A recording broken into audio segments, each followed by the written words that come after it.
Hello, drinkers, and welcome to the We Like Drinking panel tasting, where our panel tastes the same wine, beer, or spirit, and you give it 3 different perspectives in one video. In this episode, we are tasting the 2019 Pinot Noir in a can from Maker Wine. With that, the bar is open.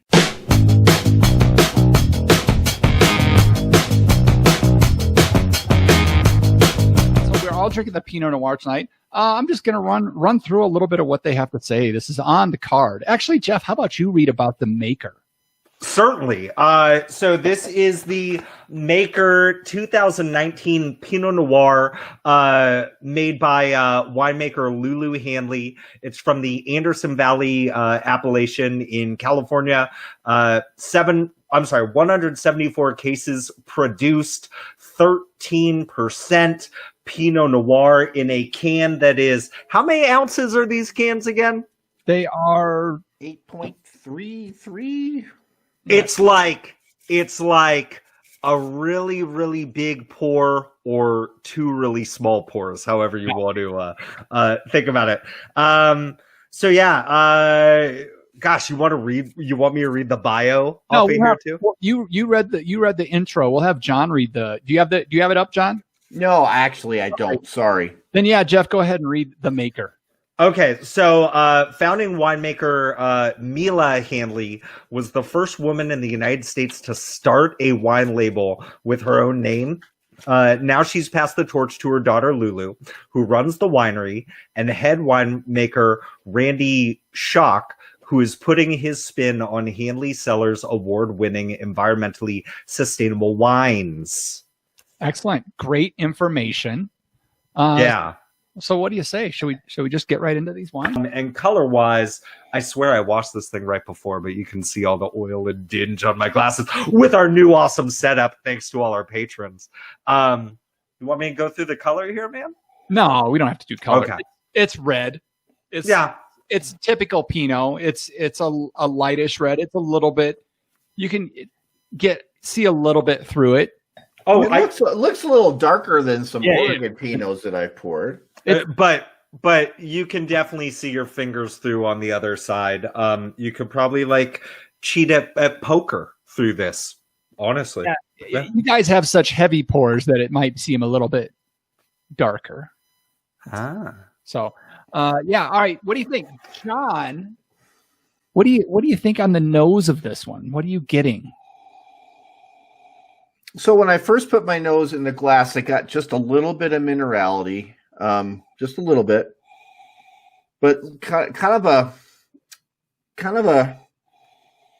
it's really fruity. It's not, I don't get that delicate floral stuff that I get kind of from Oregon Pinot. So this is a California Pinot, and the fruit is really apparent. So to me, it smells a little bit kind of like somebody just kind of mashed up cherries and strawberries in the same bowl. Okay. How about I can definitely see that as I'm sticking my face inside of this glass. That minerality that you're talking about from the get-go, it's definitely present, and it's almost like the vapors of imagine yourself walking through a vineyard on a warm summer day, and there's not much cover crop anymore. It's just been kind of worn down throughout the summer, and so you're kicking up a little bit of dust. And as you're walking through the fields, you kind of get just a little bit of some. And it goes away quick as soon as you get past it and into the fruit. It's kind of gone, but it's kind of a cool intro to the nose.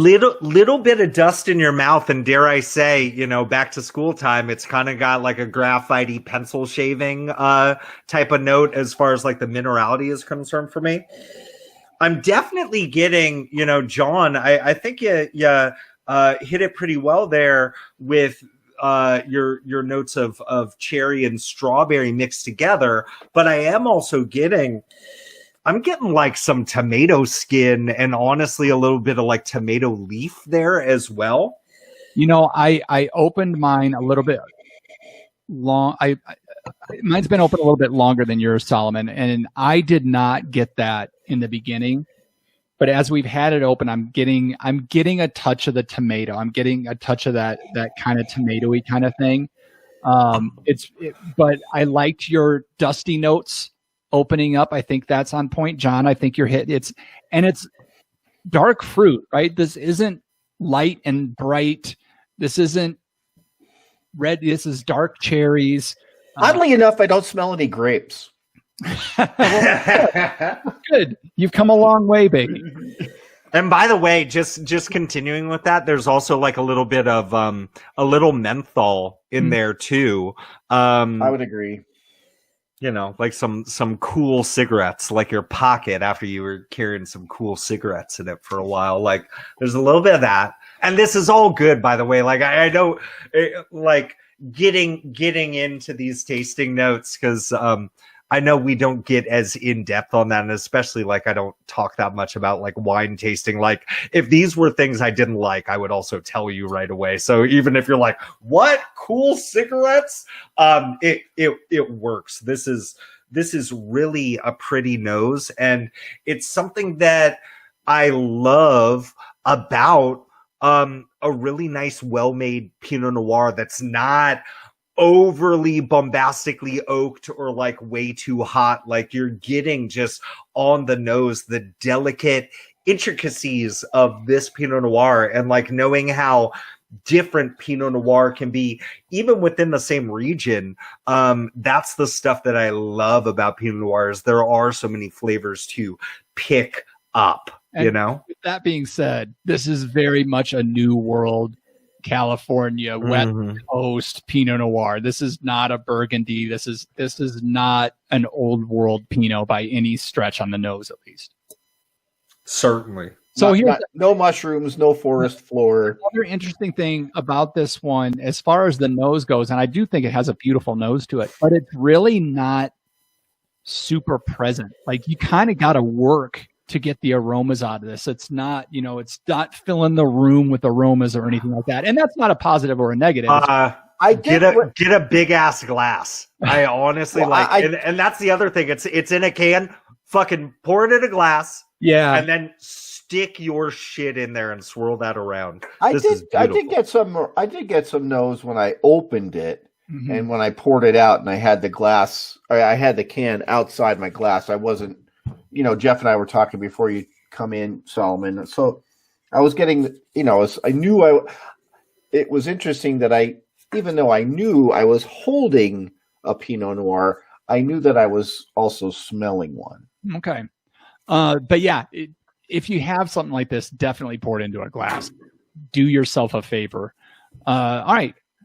Good job on the aroma. Yeah, John, something before we go tasting? Can we taste it now? Let's do that. Let's get our face holes into this thing.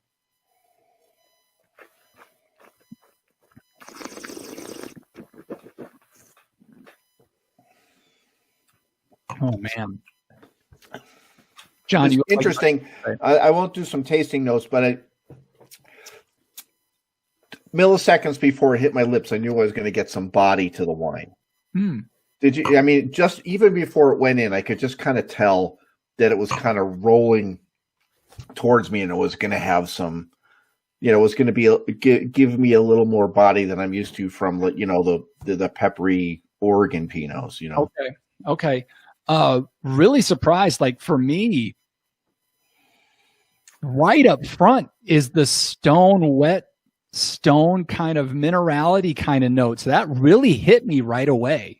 Jeff, what were you going to say? I'm going to say, what hit me right away was there really are some beautiful, bright red, more than dark fruits. Absolutely. Red fruits. But then the minerality that you're talking about, that creeped up afterwards. You kind of saw me, those of you kind of watching, I did this magnifique, like that was that bright fruit. And then I gave like this little like this really all of a sudden, it seemed like it was out of nowhere for me, because I was just so stoked on those beautiful, like candified fruits, like not jammy, but just like candied fruits. And then that minerality hit, and it really gave me this earthy type of play that I love in a Pinot Noir that I was almost missing on first taste. Like it almost seemed like it was like this 2-part, like a 2-course, 3-course meal when you talk about that lingering acidity too. But yeah, I was fruit, earth, and then acid. I will also say, body wise, this didn't strike me as being viscous, as that's the impression that I'm getting from John. John's not saying viscous; he's saying bold. Is that what you're? I'm just saying more heft than what I had a couple of Pinot Noirs over the weekend from Willamette Valley and Dundee Hills, which is a little farther north, right? Mm-hmm. So those were much. I don't want to say much, but noticeably less body than this. Yeah, I will say I noticed. I kind of picked up that tomato skin on the way in, but there's no flavor component of that in the actual palate. But I love that the acidity, as you said, comes in last, and it's really kind of a medium to medium low acidity that kind of helps the wine stay in your mouth, but is not just blowing you out of the water. So we talk about it often about wines that are well balanced, and sometimes you can have an unbalanced wine, and it's okay because it is what it is. But this has a lot of flavor components. You don't really get the heat of the alcohol. I'm warming up now a little bit. It is 13%. And there's good acidity to it. I mean, all around, this is a very well balanced, very well made, really freaking good wine. Yeah, that's.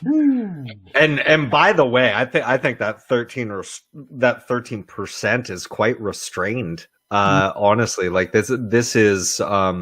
It tastes a little lower than that. You know what it is, and I hate to highlight the marketing aspect of it, but it's like everything that we're talking about is not what anybody would expect in a wine coming from a can, and I think that definitely matters. Like this is this is the most craft and the most boutique of wines. Like for what you're getting here, this is great. Yeah. Like I'm really loving this. I would love to have this with some food. And honestly, the